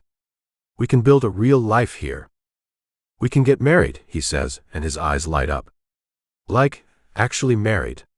Not just saying we're roommates or business partners, or whatever bullshit cover story we have to use. The hope in his voice destroys me in the best way. Yeah. I smile, feeling tears prick at my eyes. We can do that. If you want. If I want. He laughs, and it's slightly hysterical. Marco, I've wanted that since before we even got here. I just didn't think. I kiss him, cutting off the words. Pouring a year's worth of love and fear and hope into it. When I pull back, his eyes are shining. Marry me, I say. For real this time. Michael Torres and Ryan Mitchell, or Marco Ricci and Ricardo Caruso, or whoever the hell we want to be. I don't care what names we use. I just want you. Forever. Yes. He's crying now, and so am I. Yes, of course, yes. Always yes. We stand there in our small kitchen, holding each other, and for the first time since I was 16 years old, I feel truly free. The weight I've carried for so long, the violence, the secrets, the constant fear, it's gone. I love you, he tells me.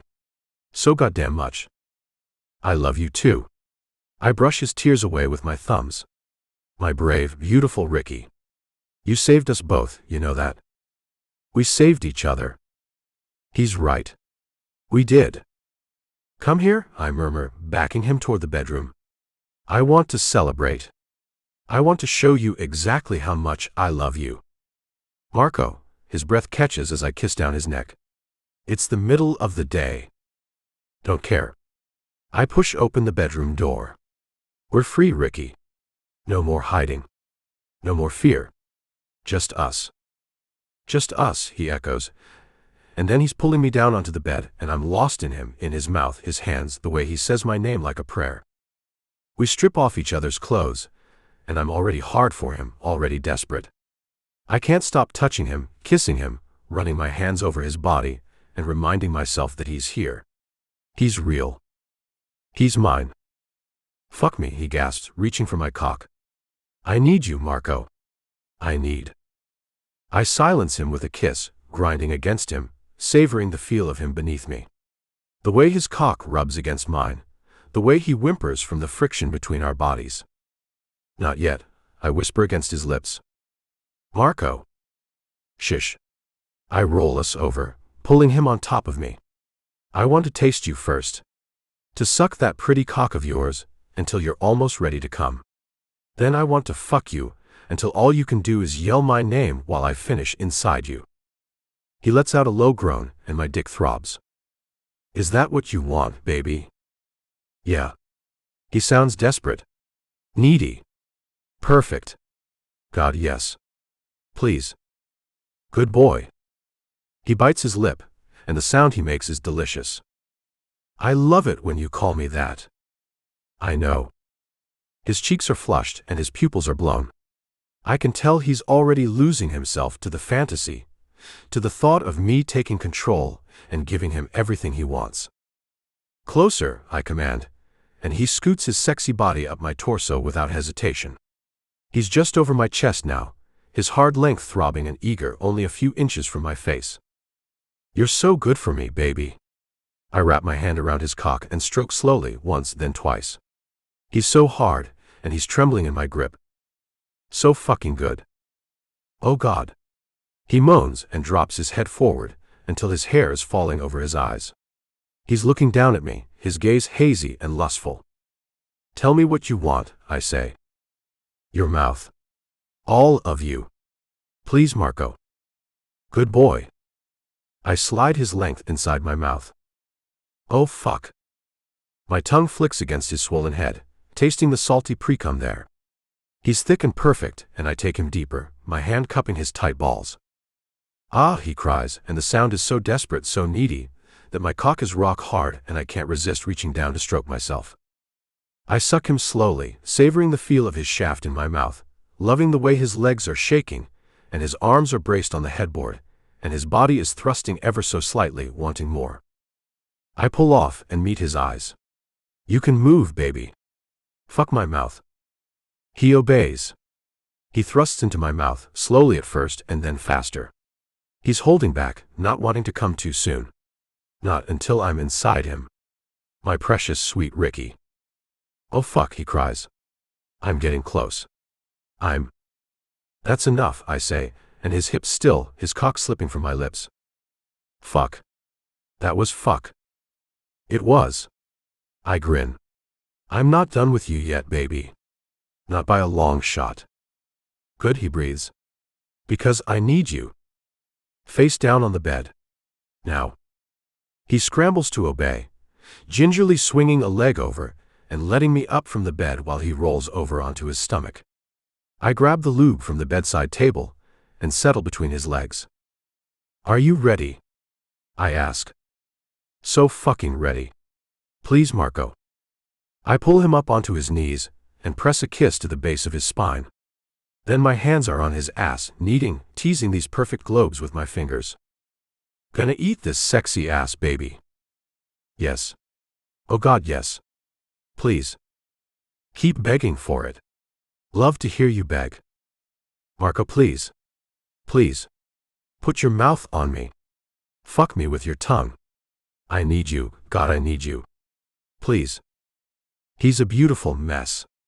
I spread his ass cheeks and lick a stripe over his hole. Oh Jesus, he moans, burying his face in the pillow. I'm merciless, lapping at him, pushing him, loving the way he comes undone beneath me. I can't get enough of this, can't get enough of him. I tease and lick and bite his cheeks, and then I'm plunging my tongue inside him. He's panting now, moaning, cursing, and I'm rock hard. "Marco," he gasps. Fuck, fuck, fuck. I can't, oh God, I can't take it. I'm gonna come. I need you inside me. Now. I pull away, and his back is arched, and his skin is flushed, and he's the most gorgeous thing I've ever seen. "You want me inside you?" I ask, my voice rough. "God, yes. Fuck me. I need to feel you, Marco. Please." I grab the lube, slicking myself up and groaning at the feel of my own hand on my throbbing shaft. I'm so hard for him. "Are you ready?" I ask, my voice a growl. "I'm ready." I push inside him. "Fuck," he gasps, dropping his head forward and grabbing fistfuls of the sheets. I slide out, and then push into him again, my hands on his hips, holding him steady. The sight of my cock sliding into him, his tight hole taking every inch, is enough to make me want to blow my load. But I hold back. This is about him. This is always about him. "Ricci," I whisper. "You feel so good. So fucking perfect." "I love you," he says, looking at me over his shoulder. "I need more. Faster. Harder." "What did you say?" I ask, and my voice is rough. "Fuck me harder, Marco." I obey. My hips slam into his, and I'm gripping his ass so hard I'm sure I'll leave bruises. All I can hear are his moans, and the sound of flesh smacking together, our breaths, our bodies straining against one another. "Yes," he moans. "Oh God, yes." "Ricci," I moan, and the orgasm builds. It's intense and deep, and so powerful, I feel like I'm going to explode. "Oh God, Marco," he cries. I need to." "Yes, baby. Tell me what you need." "Come," he groans. "Come with me. Inside me." All I can do is obey. He screams my name, and I swear to God, it's the sexiest thing I've ever heard. My cock pulses, and I come so hard I nearly see stars. "Fuck, fuck, fuck." His voice is muffled by the pillow, but the way he's clenching around my cock, his entire body tense, tells me how intense the orgasm is for him. I hold him, riding it out, and the aftershocks are so powerful that it's almost painful. But it's a good pain. The best kind of pain. When he finally relaxes, I slide out of him and pull him into my arms. "So good, baby," I murmur, pressing a kiss to his cheek. "Always so good for me." "God, Marco." He snuggles against me. "You're amazing." I laugh. I'm just a lucky guy who gets to spend the rest of my life with the world's sexiest man. "That's funny." He pauses to kiss me, long and slow. "Because that's exactly how I feel." "Guess we're just two lucky bastards." He nods. "Guess so." "So, are you going to marry me?" "Hell yeah." "Good." I brush his hair away from his forehead and smile down at him. "I love you. I'll always love you." "I love you too." The words make me dizzy. We lie tangled together in the afternoon sunlight streaming through the window, sweaty and sated and utterly content. "We should plan it," Ricci says, tracing lazy patterns on my chest. "The wedding. Something small, just us and maybe a few people from town. Nothing fancy." "Sounds perfect." I kiss the top of his head, breathing him in. "Though I should warn you, I have no idea how to plan a wedding." "Neither do I." He laughs softly. "We'll figure it out together. We always do." Outside, I can hear the wind rustling through the scrub grass, the distant lowing of cattle from the neighbor's property. Our simple, quiet life stretches out before us. No mansions, no power, no blood-soaked legacy to inherit. Just honest work, open skies, and the freedom to love each other without fear. It's more than I ever dreamed possible for a man like me. More than either of us deserved, maybe. But we fought for it, bled for it, risked everything for the chance to build something real. "Hey, Marco?" Ricci's voice is drowsy, satisfied. "Yeah, baby. We made it." I tighten my arms around him, my heart so full it aches. "Yeah, Ricci. We made it. And for two men who came from darkness, who know intimately what violence and fear taste like, those 3 words mean everything.